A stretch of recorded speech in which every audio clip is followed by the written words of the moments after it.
Mga kasayan, kakabit tayo ng ng Knife Pro Music sa scooter. Ito yung dapat yung gamitin pag scooter yung motor nyo. Para hindi na kayo magpalabas pa ng wire o magpa sabit-sabit pa rito o controller. Ganito dapat yung gagamitin nyo. Hindi na tayo dadaan sa relay. Rerekta na kagad tayo sa Rerekta na kagad tayo sa busina. Hindi na natin dadaanan yung relay. Ito yung relay niya, no. Yun. Tukan mo. Ayun yung ating relay. Hindi na natin dadaanan yung relay na yan. Sa taas lang tayo kukuha ng wire. Hanapin lang natin yung trigger. Yan na, Honda, ADB, yung mga natin, Honda Beat, ito Honda Click. Para hindi na nakalabas yung ating wire. Babaklasin muna namin ito kasayan, ito, tsaka ito. Pag nabaklas na, babalikan namin kayo. So nakasayan, nabuksan na natin. Oh. Tapos, itong pinaka Knife Pro, ito nakaporma na. Ito natin siya. Siya kasayan na kailangan safety first. Lagyan din natin ng cable tie. Para kahit lumikuligo tayo, wala siyang babanggaan. Kailangan yung, unahin natin yung safe natin. Ayan siya. Tapos ito, dito nyo hanapin na kung Honda Click ang motor nyo. Dito nyo siya hanapin. Ito yung wire na papunta sa busina. Ito siya. Yan. Tapos, hanapin nyo dyan yung ito, pag nakita nyo to, yung kulay light green. Ito yung trigger ng busina. Yung light green. Tapos may makikita kayong kulay brown. Yan yung supply niyan. Yung magsusupply dyan sa light green yung kulay brown. Yung accessory wire. Ito siya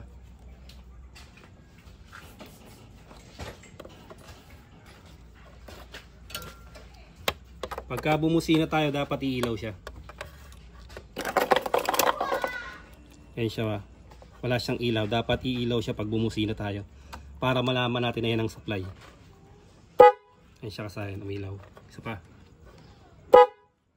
Ito. Tapos mayroon pang isa. Para makasigurado tayo, ito. Lalagay natin sa continuity. Yan siya Tapos ito itusok mo to rito. Ito. Tutukan mo to. Punta natin yung relay. Yan. Ito yung relay Ayun. Yung kulay light green. Yung kulay light green, tutusukin natin yan. Yan. Tapos kailangan tamaan yung pinaka niya, yung pinaka tanso niya. Tapos tutusukin din natin to. Angat mo yan. Dapat tutunog yan. Hawakan mo to O dito na lang sa baba. Abot ko naman yan Dito tayo didig ko na lang to. Tingnan mo doon. Ayan siya nakalagay sa green. Tapos ito. Kaya kasayan na ibig sabihin magkaduktong sila dalawa. Kaya hindi na tayo pupunta ron sa relay. Dito na tayo pupunta. Ayan yung parang kasayan para malaman nyo na magkaduktong sila. Tapos, pwede tayong kumuha ng ground Maghahanap tayo ng solid green. Pero dito na tayo kukuha ng ito, magbabody ground na lang tayo dito. Gamit tayo ng I-terminal.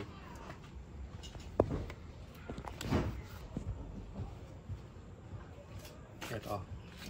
Yung solid green, negative ng Honda. Dito natin siya lalagay Ito. Ito kasi may ground to. Dito tayo kumuha niya ng body ground Paglagay natin dyan, tsaka natin ilalak. Ito yung tutunil. Pwede kahit dito. Yan. Nagkabit tayo ng MDL sa version 3 ng na Honda Click. Diyan natin nilagay yung yung ground. Ito dito natin siya ilalagay. I-terminal lang kailangan Yan. Tapos higpitan lang natin mabuti. Ito yung ground natin. Ito yung gagamitin nating ground. Body ground.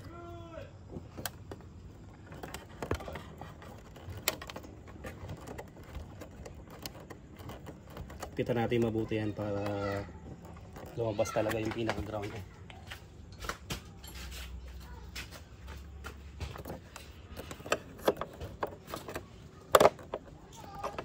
Lagyan lang natin tornilyo kasi walang tornilyo yan eh.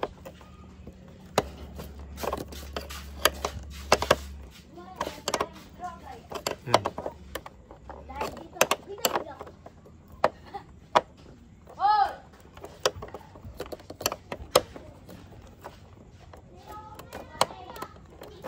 Okay, ground natin. Yung ground natin, lalagay natin sa kulay yellow. Yellow ang ground nito. Itong isang klase naman na to, ang ground niya kulay black ha. Tapos papuntang busina, papuntang harness sa ilaw. Para clear, para kahit anong pwede niyo siyang ilagay.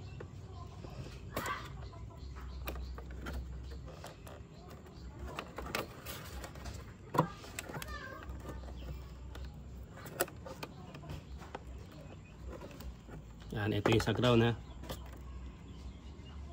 Sa kulay, ang ground niya ay dilaw. Natin.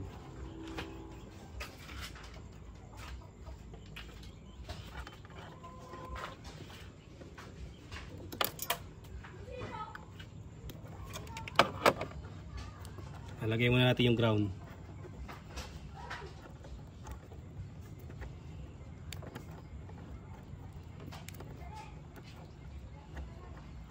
Honda Beat, ADB, positive trigger.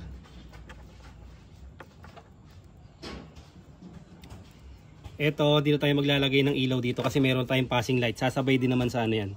Tingnan natin yan. Yung sa pag maglalagay ka ng ilaw, passing light, dito mo lalagay yung positive ang ilalagay mo na ilaw. Tapos ito siya. Ito na yun ha. Ang gagawin natin dito,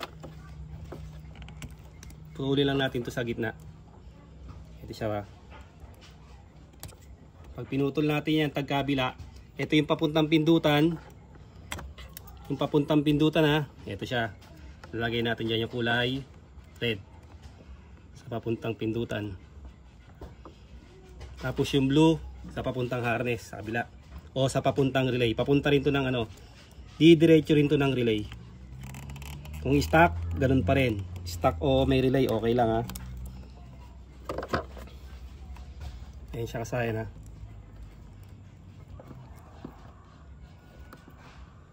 Hindi na natin gagalawin yung yung sa relay. Mamaya na natin yan, ipipix ko na lang mamaya yan. Para matesting na kagad natin. Yan siya kasayan, testing na natin.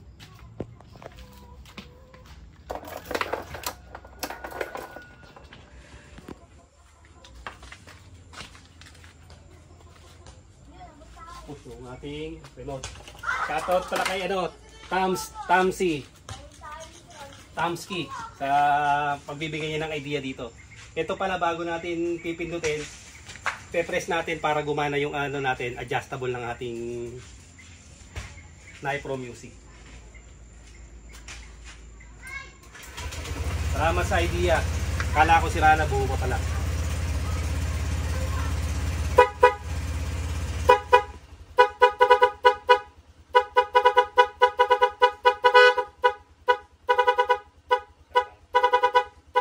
Nakapindot muna tayo kasaya na, nakapindot sa busina. Bago pipindot.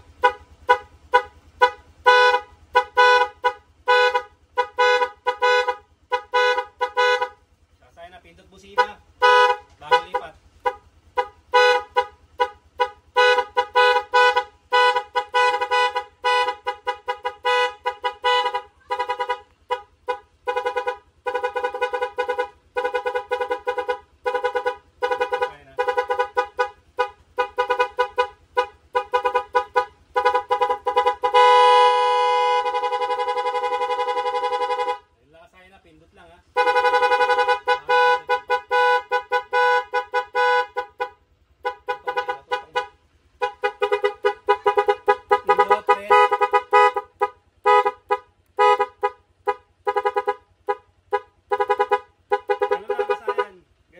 Yung paglalagay ng Nipro Music, hindi mo na kailangan pang pumunta sa relay.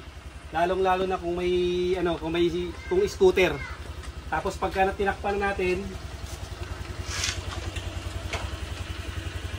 Ayan siya kasayan na, no?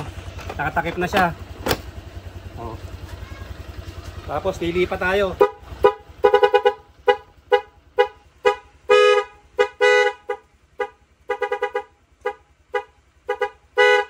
Nalilipat natin. Ayan siya kasayan. Nalilipat natin siya kasayan, ha?